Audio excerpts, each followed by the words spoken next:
अस्सलाम वालेकुम नाज़रीन, प्रोग्राम हार्ट इशू में मां वंजी मेज़बान सबीन मेमन। नाज़रीन, प्रोग्राम की शुरुआत कंदासीं सॼी सिंध में चौमासी जी बरसातनि जे वसकारे जे हवाले सां। सॼी सिंध में चौमासी जी बरसातनि जो वसकारो शुरू थी चुको आहे। गुज़िरियल 2-3 ॾींहंनि खां सिंध जे मुख़्तलिफ़ इलाइक़नि में तेज़ बरसात सबबि केतिरा ई हादसा पिणु पेश अची चुका आहिनि। हिन वक़्त ताईं सिंध जे मुख़्तलिफ़ शहरनि में मीरपुर ख़ासि, केटी बंदर, कराची, सिंध जी राजधानी कराची जे इलाइक़े इब्राहिम हैदरी या मुख़्तलिफ़ इलाइक़नि में 11 माण्हू मुख़्तलिफ़ हादसनि में या करंट लॻण जे करे फ़ौत थी चुका आहिनि, जंहिंमें पीपी अॻवान निसार शर पिणु शामिल आहे। उन खां अलावा तव्हांखे ॿुधायूं त सिंध जी राजधानी कराची में कल्हो के ॾींहं में तेज़ तरीन बरसात खां पोइ रोडनि रस्तनि ते तमामु घणो पाणी बीहजी वञण सबबि केतिरा ई हादसा पिणु थिया। माण्हुनि जूं गाॾियूं बंदि थी वयूं। 400 खां वधीक बिजली जा जेके फीडर आहिनि उहे ट्रिप थी विया। ऐं अॼु वरी कराची में तेज़ तरीन बरसात जो सिलसिलो हिकु दफ़ो ॿीहर शुरू थी चुको आहे। मौसमियात खाते जो चवणु आहे त इहे प्री मानसून जूं जेके बरसातूं आहिनि जुमे ॾिहाड़े ताईं जारी रहंदियूं। सिंध जे मुख़्तलिफ़ इलाइक़नि में बरसातनि जो सिलसिलो जारी आहे। मिठी में पिणु तेज़ तरीन बरसात पइजी रही आहे। उन खां अलावा तव्हांखे ॿुधाईंदा हलूं त मुल्क तेज़ बरसातनि जे करे मुल्क जे मथां इलाइक़नि में सिंधु दरिया जे वहिकरनि में पिणु वाध थी वई आहे। बरसातनि खां पोइ सिंधु दरिया में गुडू बैराज, सखर ऐं कोटड़ी बैराज वटि पाणी जे वहिकरनि में वाध थी वई आहे। प्रोग्राम में इन हवाले सां तव्हांखे अपडेट कंदासीं। उन खां अलावा तव्हांखे ॿुधायूं त सिंध जी राजधानी कराची, जिते अधु कलाक जी बरसात खां पोइ रोड दरियाउनि जो ॾेख ॾियनि था। मेयर ऐं कराची जे मेयर ऐं सिंध जे वॾे वज़ीर जा जेके दावा हुआ त कराची वासियुनि खे रिलीफ फराहम कयो वेंदो, रेन एमरजेंसी लागू करण जी ॻाल्हि कई वई सिंध जे वॾे वज़ीर पारां, पर हिन वक़्त ताईं सूरत हाल इहा आहे जो केतिरनि ई रोडनि रस्तनि ते तमामु घणो पाणी बीठल आहे, जंहिंजे करे बरसात जेका अबरे करम हुजे थी, रहमत हुजे थी आम माण्हुनि जे लाइ, शहरनि जे लाइ। जॾहिं ईद जे 3 ॾिहाड़े ते कराची में वसकारे जो सिलसिलो शुरू थियो त उहा ज़हमत बणिजी वई आहे। केतिरनि इलाइक़नि में केतिरनि कलाकनि खां वठी बिजली ग़ाइबु आहे, जॾहिं त के इलेक्ट्रिक जो चवणु आहे त कल्ह के ॾींहं में रुॻो 400 फीडर ट्रिप थिया। बरसाति बंदि थियण खां पोइ उन्हनि जी बहाली मुख़्तलिफ़ इलाइक़नि में बिजली जी बहाली शुरू कई वई आहे, पर केतिरा ई अहिड़ा इलाइक़ा आहिनि जिते गुज़िरियल 24 कलाकनि खां बिजली न अची सघी आहे। ॻाल्हि कंदासीं सिंध जी राजधानी कराची जे हवाले सां, जिते मेयर पारां के अहिड़ा रिलीफ आवाम खे फराहम न कया विया आहिनि। रुॻो ॻाल्हियूं त कयूं वञनि थियूं, पर कराची में केतिरा ई अहिड़ा नाला आहिनि जिन जी सफ़ाई न थी सघी आहे, जेके पाणी जिथे बरसाति जे पाणी खां पोइ उहे ओवर टॉप थी वञनि था। इन में गुजर नालो आहे, महमूदाबाद वारो नालो आहे। इन हवाले सां पंहिंजे प्रोग्राम में पिणु तव्हांखे अपडेट कंदासीं। कराची में कहिड़नि कहिड़नि इलाइक़नि में पाणी बीठल आहे, माण्हुनि खे कहिड़ियूं ॾुखियायूं पेश अचनि थियूं, बदतरीन ट्रैफ़िक जाम थी वञे थो, माण्हुनि जूं गाॾियूं बंदि थी वञनि थियूं। इन हवाले सां असां तफ़सील वठंदासीं कराची मां सिंध टीवी न्यूज़ जे रिपोर्टर फयाज़ कुरैशी खां। फयाज़, कराची जे कहिड़नि कहिड़नि इलाइक़नि में हिकु दफ़ो वरी बरसाति जो सिलसिलो शुरू थियो आहे ऐं कहिड़नि इलाइक़नि में हिन वक़्त ताईं पाणी नेकाल न थी सघियो आहे, ऐं इहो बि ॿुधायो त केतिरा माण्हू फ़ौत थी चुका आहिनि? सभिनी कराची में लाॻीतो तसलसल सां कल्ह जीअं बरसाति जो सिलसिलो शुरू थियो, उहो राति देरि खां पोइ जीअं बंदि थियो, त अॼु ॿीहर शाम खां हिन बरसाति जो सिलसिलो जीअं शुरू थियो आहे। मुख़्तलिफ़ इलाइक़नि में ख़ासि तौर ते कराची जो सदर वारो इलाइक़ो आहे या सामूंडी जेको इलाइक़ो आहे क्लिफ्टन वारो, इहो इन खां अलावा जेको औरंगी टाउन, इब्राहिम हैदरी, इहे सामूंडी इलाइक़ा जेके आहिनि उन्हनि में बरसाति जो वसकारो कुझु ज़्यादा आहे। जॾहिं 2 इलाइक़नि शारा फैसल, सदर, नाज़िमाबाद, गुलशन इक़बाल, मलीर ऐं जेको गुलशन हदीर वारो इलाइक़ो आहे, इन में पिणु बरसाति जी जेका सूरत हाल आहे त मुख़्तलिफ़ इलाइक़नि में किथे तेज़ त किथे हल्की हल्की बरसाति जो सिलसिलो लाॻीतो जारी आहे। मुसलसिल जुड़ाली मौसम ऐं बरसाति जे सबबु हिकु तरफ़ बिजली जो जेको बहिरान आहे उहो वॾो अज़ाब जो शिकार बणियल आहे शहरियुनि जे लाइ। राति खे जेका बरसाति जो जेको सिलसिलो शुरू थियो, हुन में 400 खां वधीक जेके फीडर आहिनि कराची जा, उहे ट्रिप थिया ऐं कराची जेके वासी आहिनि इंतिहाई मुश्किल जी सूरत हाल में कल्ह जी जेका राति गुज़ारी आहे। अॼु ॿीहर जीअं बरसाति जो सिलसिलो शुरू थियो आहे त इब्तिदाई तौर ते 70 खां वधीक जेके फीडर आहिनि उहे ट्रिप थिया आहिनि। त ॿिए पासे जेको बरसाति जो जेको लाॻीतो सिलसिलो जारी आहे, हुन खां शहर में जेको पाणी जो नेकाल जो सिस्टम आहे उहो पिणु शदीद तरीन मुतासिर थियो आहे। कराची जा मुख़्तलिफ़ नाला आहिनि जंहिंमें गुजर नालो आहे या ॿिया जेके नाला आहिनि जंहिंमें जेको सुल्तानाबाद वटि जेको नालो जेको शोर करे थो, उन्हनि में जेके गंदगी जा ढेर आहिनि जेको महसूसु कराइनि था। त मुख़्तलिफ़ जेके इलाइक़नि में हिन नालनि सां जेको नेकाल वारो पाणी आहे, उन्हनि जो ओवरफ्लो नालनि जे बजाए उन उनजे उबता थियण सबबि जेको पाणी जो जेको निकाल आहे उहो शदीद तरीन मुतासिर आहे। बरसाति जो पाणी रोडनि ते बीठल आहे। शारा फैसल जा कुझु इलाइक़ा आहिनि या सदरपुर इलाइक़ा जेके आहिनि उन्हनि ते ऐं एन जिना रोड आहे। फयाज़ इहो ॿुधायो त शहर जे मसरूफ़ ऐं मशहूरु शाराउनि ते पाणी बीठल आहे, पाणी जमा आहे, माण्हुनि खे ॾुखियाईं पेश अचनि थियूं। इंतिज़ामिया पारां कहिड़ा उपाउ वरिता विया आहिनि? मेयर पारां रुगो कराची जो विज़िट ई कयो वियो आहे बंदि गाॾी में, या सफ़ाई सुथराई जे हवाले सां या पाणी जे निकाल जे हवाले सां के जोगा उपाउ बि वरिता विया आहिनि? सभिनी शहर में जेको पाणी जे निकाल जे निज़ाम जे हवाले सां जेको इंतज़ाम आहे उनमें योगा इंतज़ाम जेतोणीकि नज़र नथा अचनि। अलबत्ता कुझु जेके जॻहियूं आहिनि ख़ासि तौर ते जेको कैंटोनमेंट जा इलाइक़ा आहिनि उन्हनि में त पाणी जे निकाल जे हवाले सां मशीनरी नज़र अचे थी। उते ट्रैक्टर मौजूदु आहिनि या मशीनूं जेके आहिनि पाणी निकाल जे हवाले सां गटर चौकनि था त उन्हनि जे हवाले सां मौजूदु आहिनि। जॾहिं ॿिया जेके इलाइक़नि में डीवाटरिंग जो जेको निज़ाम आहे उहो शदीद तरीन जेको मुतासिर हो त पाणीअ निकाल जेको आहे उहो इंतिहाई जेको बेकार तरीक़े सां हुजण सबबि जेको पाणी निकाल नथो थी सघे। ऐं ख़ासि तौर ते शारा फैसल ते जेको हाणे हिन वक़्तु जेके नालनि जी जेका खोटाई थी आहे नाला जेके जोड़िया विया आहिनि उन्हनि जो कमु नामुकमल हुजण सबबि उन्हनि में पिणु पाणी जेको मुकमल तरह सां भरियल आहे। ऐं जेको पुराणो जेको ड्रेनेज निज़ाम आहे उन्हनि में पिणु पाणी जो जेको छोड़ मुकमल तरह सां न थियण सबबि मुख़्तलिफ़ जेके जॻहियुनि ते उन्हनि ते पाणी बीठल आहे। ऐं ख़ासि तौर ते जेको जाकतबाद वारो जेको इलाइक़ो आहे बफर ज़ोन आहे या नाज़ुमबाद वारो इलाइक़ो आहे उन्हनि जा जेके हेठां जा इलाइक़ा आहिनि उन्हनि में पिणु पाणी मौजूदु आहे। जेके हेठां बिल्कुलु हेठां ते जेके माण्हू रहनि था उन्हनि जे पिणु घरनि में पाणी मौजूदु आहे। हिकु तरफ़ जेको बरसाति आहे उनमें बरसाति में पाणी जे रुकजण जो सबबु ऐं बिजली जो ब्रेकडाउन ऐं उन सबबु जेको बिजली जिते जिन इलाइक़नि में जेको निज़ाम मुतासिर आहे उन्हनि में करंट लॻण जा वाक़िया पिणु थिया आहिनि। जंहिंमें ख़ासि तौर ते कराची जो जेको औरंगी वारो इलाइक़ो आहे क्यामाड़ी उन में 2 माण्हू राति फुट थी चुका हुआ। अॼु पिणु जेको बरसाति जो सिलसिलो शुरू थियो उन में 2 माण्हू ॿिया जेके उहे पिणु पहुचा आहिनि। मजमूई तरह सां 4 माण्हू जेके बरसाति में करंट लॻण सबबु पहुचा आहिनि, जिनमें हिकिड़ो अॼु चाकीवाड़े में ऐं ॿियो जेको इब्राहिम नज़री इलाइक़े में नौजवान जेको आहे उनजे मातरे जे हवाले सां बि तस्दीक थी आहे त उन करंट लॻण सबबु उनजी मौत वाक़ई थी आहे। त 4 माण्हू हिन ताईं कराची में बरसाति जे जेको करंट लॻण जे वाक़िया आहिनि उन्हनि में मौती शिकार थिया आहिनि। मेहरबानी फयाज़ कुरैशी। अवांजी नाज़रीन, कराची मां सिंध टीवी न्यूज़ जो रिपोर्टर फयाज़ कुरैशी असांखे अपडेट करे रहियो कराची जे मुख़्तलिफ़ इलाइक़नि में पाणी जी सूरत हाल जे हवाले सां, जिते बरसाति खां पोइ पाणी केतिरा इलाइक़ा पाणी जे हेठि अची विया आहिनि। सफ़ाई सुथराई जो हूअं ई असां वटि अहिड़ो इंतज़ाम कोन्हे, गटरनि जा ढक कोन हूंदा आहिनि, गटर भरियल हुजनि था, जंहिंजे करे बरसाति जो पाणी जॾहिं अचे थो त पोइ ओवरटॉप थी वञनि था रोड रस्ता, उते बरसाति जो पाणी गटरनि जो पाणी मिली वञे थो। ड्रेनेज सिस्टम असां वटि ऑलरेडी नाकारा बणियल आहे, फेल्यूअर आहे इहो इंतिज़ामिया जो, पर उन बावजूदि के बि अहिड़ा इंतिज़ाम अहिड़ा बंदोबस्त न कया विया आहिनि त आवाम खे के सहूलियतूं फ़राहम कयूं वञनि। इन खां अलावा तव्हांखे ॿुधाईंदा हलूं त कराची में जेके पोइते पियल इलाइक़ा आहिनि, गुतियल जिते आबादी आहे, उते पाणी जे निकाल जे हवाले सां न कहिड़ी मशीनरी हुजे थी, न को एॾो बंदोबस्तु कयो वञे थो। उते करंट लॻण जा वाक़िया बि तमामु घणा थियनि था, बिजली जे पोलनि में मुख़्तलिफ़ तारूं लटकियल हुजनि थियूं, फ्लेट सिस्टम तमामु घणो आहे, जंहिंजे करे इलाही हादसा पेश अचनि था। असां वटि नालनि जी सूरत हाल जे हवाले सां केतिरे वक़्त खां इहो सिलसिलो हलंदो पियो अचे त सिंध सरकार मेयर ते ऐं मेयर वरी सिंध सरकार ते इल्ज़ाम लॻाईंदो रहियो आहे त फंड नथा ॾिना वञनि, अख़्तियार नथा ॾिना वञनि, पर इन्हनि सभिनी मामलनि जो सिधो सो असरु आवाम ते पए थो, आवाम भोॻे थो। कराची में दावानि बावजूदि हिन वक़्त ताईं नालनि जी सफ़ाई न थियण जे करे, बरसाति पवण जे करे पिणु सूरत हाल तमामु घणी ख़राबु थी वई आहे, ओवरटॉप थी वियो आहे, ओवरफ्लो थी वियो आहे पाणी, जंहिंजे करे सूरत हाल वधीक ख़राबु थी आहे। कराची में सुल्तानाबाद, महमूदाबाद या गुजर नाले जी सफ़ाई जे हवाले सां या ॿिया 2-3 जेके नाला आहिनि, इंतिज़ामिया रुगो दावा ई कंदी रही आहे। इन हवाले सां छा सूरत हाल आहे, असांखे ॿुधाईंदो कराची मां सिंध टीवी न्यूज़ जो रिपोर्टर बशीर संजराणी। जी, हिन वक़्तु असीं कराची जी उमर कॉलोनी में मौजूदु आहियूं। गुज़िरियल ॾींहं खां वठी सॼे सिंध जे गादी वारे शहर कराचीअ में बि बरसाति जो जेको सिलसिलो आहे उहो जारी आहे। हिन वक़्तु बि बरसाति सबबु शहर जा केतिरा इलाइक़ा जेके आहिनि उहे पाणीअ में बुॾल आहिनि, जॾहिं त बरसाती नालनि जी सफ़ाई न थियण करे, बरसाती नाला भरिजी वञण करे हिननि जो जेको पाणी आहे उहो रोडनि ऐं रस्तनि ते ॿाहिरि निकिरी आयो। सबीन मां खे इहो बि ॿुधाईंदो हलां त सिंध सरकार पारां गुज़िरियल केतिरनि ई सालनि खां हीअ जेके नाला आहिनि, जेको महमूदाबाद नालो आहे, उमर कॉलोनी वारो नालो आहे, गुजर नालो आहे, ऐं इन सां गॾोगॾु ॿिया केतिरा ई नाला आहिनि, उन्हनि जी सफ़ाई न थियण करे ऐं उन्हनि जे मथां जेके हदद खलियूं आहिनि उहे थी वञण करे पाणी जेको आहे उहो ओवरफ्लो थिए पियो, जंहिंजे करे हीअ पाणी रोडनि ऐं रस्तनि ते निकिरे पियो। ॿियो मां खे ॿुधाईंदो हलां त हिन वक़्तु जेके नवां रोड ऐं रस्ता जेके ठाहिया विया आहिनि उन्हनि जो नेकाल अञा ताईं उहो जेको आहे सो मुमकिन न थी सघियो आहे, जंहिंजे करे उहो पाणी उन्हनि रोडनि ते बीठल नज़र अचे थो। गुज़िरियल ॾींहं खां वठी जेका तेज़ हवा सां गॾु बरसाति उहा अॼु बि जारी आहे। कराची जे केतिरनि ई इलाइक़नि में किथे हल्की बरसाति त किथे वरी तेज़ बरसाति आहे। KMC ऐं सिंध सरकार पारां जेका काफ़ी जेको आहे सो अरसे खां जेका हिक ॿिए सां नाठा वारी जंग हलंदड़ आहे उन सबबि कराची जा इलाइक़ा तबाहीअ जे किनारे ते पहुची चुका आहिनि।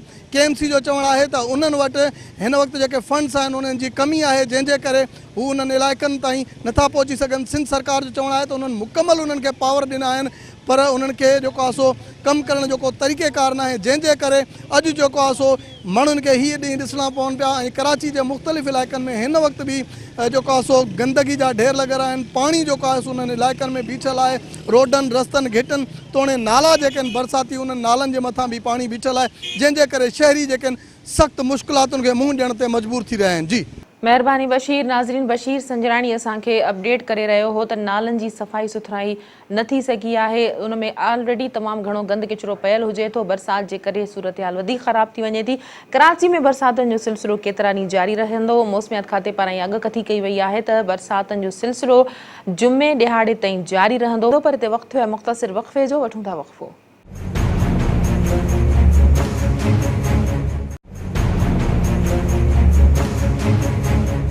वेलकम बैक नाज़रीन। हाणे प्रोग्राम में ॻाल्हि कंदासीं। सिंध जे मुख़्तलिफ़ इलाइक़नि में बरसातुनि जो सिलसिलो हलंदड़ आहे। मिठी में पिणु तेज़ तरीन बरसाति पई आहे। मिठी में केतिरे वक़्त खां पोइ बरसाति पवण खां पोइ माण्हुनि जे चेहरनि ते मुर्क अची वई आहे। माण्हुनि जा चेहरा ॿहिकी पिया आहिनि। उन्हनि जो चवणु आहे त बरसाति जे करे हू तमामु घणो ख़ुशि आहिनि। मिठी में बरसाति जे हवाले सां माण्हुनि जो छा चवणु आहे, बरसाति केतिरी बरसाति थी आहे, हिन हवाले सां वधीक तफ़सील वठंदासीं। मिठी मां सिंध टीवी न्यूज़ जे रिपोर्टर गुलज़ार गुलोचो खां। गुलज़ार, इहो ॿुधाए त थर जे कहिड़नि इलाइक़नि में वसकारो थियो आहे? जी, छत्ताग ज़िले जे मुख़्तलिफ़ इलाइक़ा जेके आहिनि हुन में डीपलो आहे, इस्लाम कोट आहे, छाछरो आहे, नंगर पार्क आहे ऐं मिठी आहे। इन्हनि इलाइक़नि जे मुख़्तलिफ़ जेके ॻोठ आहिनि परे वारा जे ॻोठ आहिनि उन में हिन वक़्तु जेको बरसाति राति खां वठी जेको मुख़्तलिफ़ ॻोठ आहिनि परे इलाइक़नि जेका बरसाति हलंदड़ आहे जेका मुख़्तलिफ़ हंधनि ते किथे घटि या किथे वधि ॿुधाई पई वञे जंहिं करे थर जा ॾुकारियल ऐं मुतासिर जेके आहिनि माण्हू उन जे चेहरनि ते मुर्कूं मोटी आयूं आहिनि ऐं मुख़्तलिफ़ हंधनि ते जेके तरायूं जेके आहिनि उहे पिणु पाणी सां पलटिजी चुकियूं आहिनि। जॾहिं कुझु जेके इलाइक़ा आहिनि जेके उन हंधनि ते हिन वक़्तु जेका बरसाति हलंदड़ हिन वक़्तु जेको मिठी जे आस पास जेका बरसाति आहे उहो पिणु जेको ज़ोरदार हलंदड़ आहे। मिठी ते पिणु जेको हल्की क़िस्म जी बरसाति हिन वक़्तु शुरू थी चुकी आहे ऐं मुख़्तलिफ़ जेके ॻोठ आहिनि उन ज़ोरदार जेके बरसाति हलण जा जेके हिन टाइम ते इतला मिलिया आहिनि। मुख़्तलिफ़ जेके इलाइक़ा आहिनि जेके बरसाति हेठि आहिनि मुख़्तलिफ़ जेके तरायूं या जेके टोबा आहिनि भरिजी विया आहिनि। हिन वक़्तु जेके थर जा मिसकिन मारवाड़ा जेके आहिनि उनजे मुंहं ते मुर्कूं मोटी आयूं आहिनि ऐं मुख़्तलिफ़ हंधनि जेके बरसाति जो सिलसिलो जारी आहे। जी महिरबानी गुलज़ार अवां जी। नाज़रीन, थर मां गुलज़ार गुलोठो असांखे अपडेट करे रहियो। मिठी, इस्लाम कोट, डीपलो या थर जे जेका ॿेराड़ी वारा इलाइक़ा आहिनि उते बरसाति जो सिलसिलो शुरू थी चुको आहे। बरसाति पवण जे करे माण्हुनि जे चेहरनि ते मुर्क अची वई आहे। माण्हू तमामु घणे माण्हुनि में सरहाई महसूस थी रही आहे।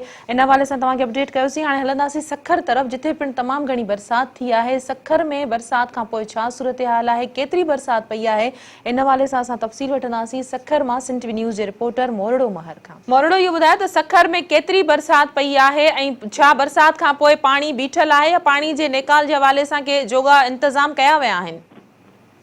जी सबीन, ईद जे टे ॾिहाड़े ते बरसाति जो जेको वसकारो पियो उन खां पोइ जेको आहे सखर शहर जा जेके मुख़्तलिफ़ इलाइक़ा आहिनि जीअं मुख्य आहे इलाइक़ो, घंटाघर आहे, तीर चौक वारो इलाइक़ो आहे, माइक्रो कॉलोनी आहे, नओं पिंड आहे, कुरैशी ॻोठ आहे, मुख़्तलिफ़ जेको ख़ासि तौर ते पुराणो सखर आहे उन समेत केतिरनि ई इलाइक़नि में जेको आहे हिन वक़्तु जेको आहे बरसाती पाणी जेको आहे उहो दुबनि जे सूरत में इलाइक़नि में बीठल आहे। रस्तनि ते पाणी बीठल आहे।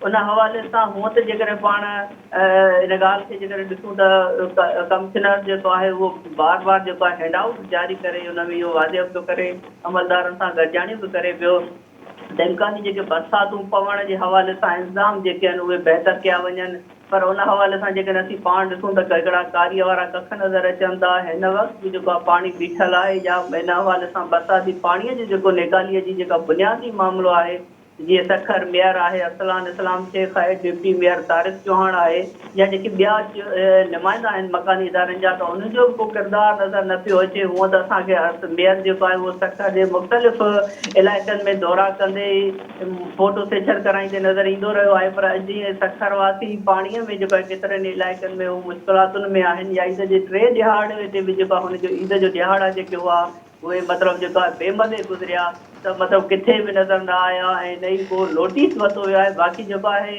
सभिन कमिश्नर मोहम्मद अब्बास बलोच जेको आहे बरसाती पाणी निकाल न थियण जे हवाले सां नोटिस वठी जेको आहे इमरजेंसी लागू कई वई ऐं जेके मुलाज़िमनि खे मोकलूं ॾिनियूं वयूं ईद जे हवाले सां उहे 8 ॾींहं ते जूं मोकलूं जेके रद्द कयूं वयूं ऐं हुन सखर डिवीज़न जीअं हुनजे तरफ़ां इहो चयो वियो त बरसाती पाणी जेको आहे घोटकी सखर ऐं खैरपुर जे इलाइक़नि मां जेको आहे जल्द सां जल्द निकाल कयो वञे। पर पाण जेकॾहिं सखर जी ॻाल्हि कंदासीं त कमिश्नर मोहम्मद अब्बास बलोच जी जेका इमरजेंसी जेका आहे तौर ते माना ही पाणी निकाल करण जे हवाले सां जेका लागू कई वई, पर असांखे किथे बि जेको आहे किरदारु या असांखे किथे बि मतिलबु सफ़ाई कंदड़ अमलो जेको आहे किथे बि नज़र नथो अचे। हिन वक़्तु जेको मोरड़ो इहो ॿुधायो त रुगो ज़िले इंतिज़ामिया पारां कमिश्नर पारां चूंडियल नुमाइंदनि पारां दावाऊं कयूं वञनि थियूं, विज़िट्स कया वञनि था, मोकलूं रद्द कयूं वञनि थियूं, इहो चयो वञे थो त अमले खे फौरी तौर तलब कयो वियो आहे, रेन इमरजेंसी लागू कई वञे थी, पर के अमली तौर ते असांखे फील्ड में किथे को कमु नथो नज़र अचे, रुगो नोटिस वठण जूं ॻाल्हियूं कयूं वञनि थियूं, अवाम खे रिलीफ फराहम करण जे हवाले सां को कम जी शुरूआत नथी कई वञे। मूंखे ॿुधायो त माण्हुनि जो छा चवणु आहे, माण्हुनि खे कहिड़ियूं ॾुखियाइयूं पेश अची रहियूं आहिनि? ईद जो 3 ॾिहाड़ो जिते माण्हू इंजॉय कनि था ईद खे, उते इहा जॾहिं सूरत-हाल थी वञे थी त पोइ माण्हुनि जो छा चवणु आहे? जी सभिन सखर में जेको आहे इंतिज़ामिया जे हवाले सां माण्हुनि जे तरफ़ां शहरनि जे तरफ़ां हिकिड़ो मायूसीअ जो इज़हार कयो वियो आहे। उन्हनि जे तरफ़ां इहो चयो वियो त चूंडियल नुमाइंदा आहिनि या ज़िले इंतिज़ामिया या मकानी इदारनि जा जेके नुमाइंदा चूंडियल आहिनि उन्हनि खे हुननि जे तरफ़ां इन लाइ चूंडियो वियो त जेके हुननि जा जेके मसइला आहिनि बुनियादी मसइला जेके आहिनि, ॿियो हू चवनि पिया त असीं कुझु नथा करूं, कम से कम असांखे हेॾी करोड़नि जी बजट थिए थी, घटि में घटि सफ़ाई ऐं ड्रेनेज जो जेको पाणीअ जो मसइलो इशूज़ थियनि था उहे कम से कम असांखे हल करे ॾियनि, पर हुननि जे तरफ़ां हुनखे सख़्तु मायूस कयो वियो आहे। सिर्फ़ु तखां नोटिस वरिता वञनि था, नोटिस बि सिर्फ़ु इन करे वरिता वञनि था, फोटो सेशन कराया वञनि था, जीअं बजट जा मतिलबु बजट जेका पई आहे उनखे कीअं खाइजे, उनखे कीअं मतिलबु हड़प कजे, उन ई हवाले सां सिर्फ़ु नोटिस वरिता वञनि था। करोड़ रुपए जी बजट आहे, त हाणे बि जेको आहे ताज़ो बरसाति खां अॻु में सफ़ाईअ जे हवाले सां मेयर असलान इस्लाम शेख जे तरफ़ां जेको आहे सफ़ाई मुहिम जे हवाले सां ॿुधायो पियो वञे तमामु जेका बजट जी जेका रक़म आहे उहा कढाई वई आहे, पर सफ़ाई को मतिलबु निज़ाम बजट जी रक़म त कढाई वेंदी आहे, हर महीने करोड़नि जो जेको बजट अचे थो अलाए केॾांहुं हलियो वञे थो। मोरड़ा मूंखे इहो ॿुधायो त सिंध जी राजधानी कराची में बि बिजली जी सूरत-हाल तमामु ख़राबु आहे। सिंध जे 3 नंबर वॾे शहर सखर में छा सूरत-हाल आहे? बरसाति खां पोइ बिजली जो छा किथे रुगो ब्रेकडाउन थियो आहे या इलाइक़नि में बिजली जी फराहमी मुअतल थी आहे या रुकावट थी आहे? जी सभिनि जीअं पाण सखर जे जेके बुनियादी शहरनि जा मसइला आहिनि, जीअं शहरी हुन हवाले सां मतिलबु बुनियादी मसइलनि में जेको आहे परेशान आहिनि, उनखे मफ़लूज बणायो वियो आहे इंतिज़ामिया जी तरफ़ां। त साॻी वेधनि जेका आहे पाण जेकॾहिं सेप्को जी ॻाल्हि कयूं त सेप्को बि जेको आहे बरसाति जो जेको आहे फ़ाइदो वठंदे उनखे हिकिड़ो जवाब बरसाति खे ॼाणायो। हालांकि बरसाति जेका आहे रहमत आहे, पर हिननि उनखे मतिलबु रहमत खे जेको आहे रहमत जो इशू बणाए करे कलाकनि जा कलाक बिल्कुलु जेको आहे ईद जे ॾिहाड़नि ते बि बिजली बंदि कई वई ऐं केतिरनि ई इलाइक़नि में जेका आहे बिजली गाइबु हुई। शहरनि खे जेको आहे ईद जो 3 ॾिहाड़ो जेको आहे उहो इंतिहाई मुश्किल सां गुज़ारणो पियो। जेके ईद जूं ख़ुशियूं हुयूं उहे बेमज़े उन्हनि खे न थी पियूं ऐं जेको आहे शहरनि जे तरफ़ां दाहूं कयूं वयूं त हूअं त जेको आहे बिजली कलाकनि जा कलाक गुम हूंदी आहे, पर ईद जा जेको 3 ॾिहाड़ो हुयो ऐं वफ़ाक़ी सरकार बि ऐलान कयो त ईद जे 3 ॾिहाड़नि ते जेको आहे बिजली बंदि न थींदी, पर जेको आहे इंतिज़ामिया जे तरफ़ां जेको आहे हथ सां ॼाणी वाणी जेको आहे बरसाति जो इशू पैदा करे जेको आहे बिजली जेका आहे उहा बंदि कई कलाकनि जा कलाक, हुनखे ॾुखियाइनि खे मुंहुं ॾियणो पियो। महिरबानी मोरड़ो महर असांखे सखर मां अपडेट करे रहियो हो। वफ़ाक़ी सरकार जो इहो ऐलान त पंहिंजी जाइ ते त कराची में या सॼी सिंध में सॼे मुल्क में ईद जे 3 ॾिहाड़नि में लोड शेडिंग न कई वेंदी, पर उनजे उबतड़ सूरत-हाल इहा हुई त केतिरनि इलाइक़नि में बिजली ग़ाइबु रही। सिंध जी राजधानी खां वेंदे कारूंजर थर ताईं मुख़्तलिफ़ इलाइक़नि में 3 ॾिहाड़नि ते मुख़्तलिफ़ वक़्तनि ते लोड शेडिंग जो सिलसिलो जारी रहियो। वेतर ईद जे 3 ॾींहं जेका बरसाति थी आहे उन खां पोइ बिजली मुख़्तलिफ़ इलाइक़नि में बंदि कई वई आहे, जॾहिं त बिजली जे अमलदारनि जो इंतिज़ामिया जो इहो चवणु आहे त मुख़्तलिफ़ इलाइक़नि में बिजली जी बहाली जो कमु शुरू कयो वियो आहे, पर माण्हू ईद जे 3 ॾिहाड़े ते बरसाति पवण ते जिते ख़ुशि थिया उते माण्हुनि खे इहे शिकायतूं बि हुयूं त रोडनि रस्तनि ते पाणी बीहजण जे करे उन्हनि खे सख़्तु ॾुखियाइयूं पेश अचनि थियूं, बिजली न हुजण जे करे उहे सख़्तु परेशानियुनि खे मुंहुं ॾियनि था। प्रोग्राम जे सिलसिले खे जारी रखंदासीं। हाणे कुझु सूरत हाल मालूम कंदासीं बैराजनि जे हवाले सां। मुल्क जे मथां इलाइक़नि में वसकारे खां पोइ सिंधु दरिया जे वहिकरनि में वाध थी वई आहे। बैराजनि जी गुड्डू बैराज, सखर बैराज या कोटड़ी बैराज वटि पाणी जे वहिकरनि में केतिरी वाध थी आहे, इहा तफ़सील असांखे ॿुधाईंदो Sindh TV news reporter Sukkur मां मुश्ताक टांवरी। मुश्ताक, इहो ॿुधाए त मुसलसल मथां इलाइक़नि में बरसाति पवण खां पोइ बैराजनि वटि पाणी जे वहिकरनि में केतिरी वाध थी आहे, छा सूरत हाल आहे? जी सभिनी बिल्कुलु उतरनि इलाइक़नि ऐं मथां इलाइक़नि में बरसाति ऐं गर्मी पद जे थोरो रेस थियण सां सिंध जा जेके बैराज आहिनि, तोड़े पंजाब में जेके बैराज आहिनि, उते पाणी जी सूरत हाल में जेको आहे उहो चाढ़ अची रहियो आहे। 1,70,000 क्यूसिक पाणी जेको आहे उहो तरबेला बंद मां सिंधु दरिया में छॾियो पियो वञे ऐं मां तव्हांखे ॿुधायां थो उन में 59,309 क्यूसिक पाणी जेको आहे काबुल दरिया जो बि जेको आहे उहो शामिल आहे। उन खां पोइ जॾहिं इहो पाणी असां वटि गुड्डू बैराज वटि पहुचे थो त गुड्डू बैराज वटि पाणी जो वहिकिरो 1,82,219 क्यूसिक इहो मथां वहिकिरो आहे जेको सिंध खे पाणी पहुचे थो। ऐं इन सूरत हाल जो असीं जाइज़ो वठूं त हींअर बि सिंध में ज़रई पाणीअ जी जेका घुर्ज आहे उनखां असीं 8,000 क्यूसिक जेको आहे उहो पहुचे आहियूं। 1,90,219 क्यूसिक जेको आहे उहो ज़रई माहिरनि जो चवणु आहे त गुड्डू बैराज वटि लाज़मी आहे जीअं सिंध जे उहो ज़रई पाणी जेको आहे उनजी खोट खे पूरो करे सघिजे त उते पाणी में लगातार चाढ़ अची रहियो आहे। जेकर बरसातुनि जो इहो सिलसिलो जारी रहियो त इहो असीं इम्कान रखी सघूं था या रखी सघूं था सिंध में ज़रई पाणी जी जेका खोट आहे उनखे मुंहुं ॾेई सघिबो। गुड्डू बैराज वटि वाहन में 34,319 क्यूसिक पाणी छॾियो पियो वञे ऐं 1,47,900 क्यूसिक पाणी जेको आहे उहो सखर बैराज पासे रवानो कयो पियो वञे। ऐं सखर बैराज वटि जॾहिं सभिनी उहो पाणी पहुचे थो त उते अॼु जेको मथां वहिकिरो हींअर जेको वेही रहियो आहे उहो 1,29,350 क्यूसिक आहे। हिते बि पाणी में चाढ़ अची रहियो आहे। सखर बैराज वटि बि पाणी जी सूरत हाल में बहितरी अची रही आहे। उते वाहन में 52,160 क्यूसिक पाणी जेको आहे उहो छॾियो पियो वञे ऐं 77,190 क्यूसिक पाणी जेको आहे उहो कोटड़ी बैराज पासे रवानो कयो पियो वञे। कोटड़ी बैराज वटि जॾहिं पाणी पुॼे थो त उते 52,842 क्यूसिक पाणी जेको आहे अॼु शाम ताईं पहुतो आहे ऐं उतां वाहन में 39,882 क्यूसिक पाणी छॾियो वियो आहे ऐं 1,310 क्यूसिक पाणी आहे जेको डाउन स्ट्रीम में कोटड़ी में छॾियो वियो आहे, जेको घटि मां घटि जेको आहे उहो 5,000 हुजणु घुरिजे। त अहिड़ी तरह असीं जॾहिं सॼी पाणी जी सूरत हाल जो जाइज़ो वठंदासीं त सिंध जा जेके बैराज आहिनि उते पाणीअ में चाढ़ अची रहियो आहे ऐं पाणी जी सूरत हाल जेका आहे बहितर थी रही आहे। सिंध जेका ज़रई पाणीअ जे खोट खे मुंहुं ॾेई रही उन खोट खे पूरो करण तरफ़ वधी रही आहे ऐं सभिनी जेकर बरसातुनि जो इहो सिलसिलो जारी रहियो इहा सूरत हाल जेका आहे नंढी बोड या जेका विचोली बोड ताईं पहुची सघे थी ऐं ज़रई माहिरनि जो इम्कान आहे त जुलाई जे वारे महीने में बि जे इहे बरसातूं जारी रहियूं त इहा सूरत हाल जेका आहे उहा वॾी बोड तरफ़ वेंदी। जी सभी महिरबानी मुश्ताक। अवांजी नाज़रीन, सखर मां मुश्ताक टांवरी असांखे अपडेट करे रहियो। सिंध जे मुख़्तलिफ़ इलाइक़नि में बरसातनि खां पोइ मथां इलाइक़नि में बरसातनि खां पोइ मुख़्तलिफ़ बैराजनि में पाणी जे वहिकरनि जी जेका सूरत हाल आहे के क़दुरु बहितर थी आहे। ज़रई हवाले सां जेका पाणी जी खोट चई पई वई त नियर बाय 2 लैक्स असां पहुची चुका आहियूं। 8,000 क्यूसिक जी जेका आहे खोट अञा ॼाणाई पई वञे। 2 लख क्यूसिक चयो पियो वञे त ज़रई पाणी जे हवाले सां जेका खोट आहे जेकॾहिं 2 लख क्यूसिक पाणी जा वहिकरा थियनि था बैराजनि वटि त उहा बहितरी वारी सूरत हाल चई सघिजे थी। पर आबादकार जेके चई रहिया आहिनि त जेकॾहिं जुलाई में बरसातनि जो सिलसिलो जारी रहियो त पोइ ज़रई हवाले सां चई सघिजे थो त जेको पाणी जी खोट आहे उनखे कंहिं क़दुरु मैनेज करे वेंदा। अॼोके प्रोग्राम जे वक़्त ते पंहिंजी पुॼाणी ते पहुतो। अॼु जे प्रोग्राम में असां सॼी सिंध में मुल्क जे मुख़्तलिफ़ इलाइक़नि में मुख़्तलिफ़ शहरनि में बरसातनि जी जेका सूरत हाल आहे उन हवाले सां तव्हांखे अपडेट कयोसीं। सिंध जी राजधानी कराची में बरसाति खां पोइ सूरत हाल इहा आहे त मुख़्तलिफ़ इलाइक़नि में पाणी बीहजी वञण जे करे माण्हुनि खे सख़्तु ॾुखियाईनि खे मुंहुं ॾियणो थो पवे। सिंध जी राजधानी कराची खां वेंदे थर ऐं कारूंजर ताईं बरसातनि जो सिलसिलो जारी आहे। चूंडियल अमलदार ज़िले इंतिज़ामिया मेयर या कमिश्नर जेके आहिनि दावो कंदा रहनि था, विज़िट कनि था मुख़्तलिफ़ इलाइक़नि जो, नोटिस वरितो वञे थो, हुकुम जारी कया वञनि था, पर उन ते अमल केतिरो थिए थो इहो रोडनि रस्तनि जी सूरत हाल ॾिसी तव्हां ई असां चङी तरह अंदाज़ो हणी सघूं था। अॼोके प्रोग्राम में एतिरो ई। ईंदड़ प्रोग्राम ताईं ॾींदा इजाज़त। अला वाहे।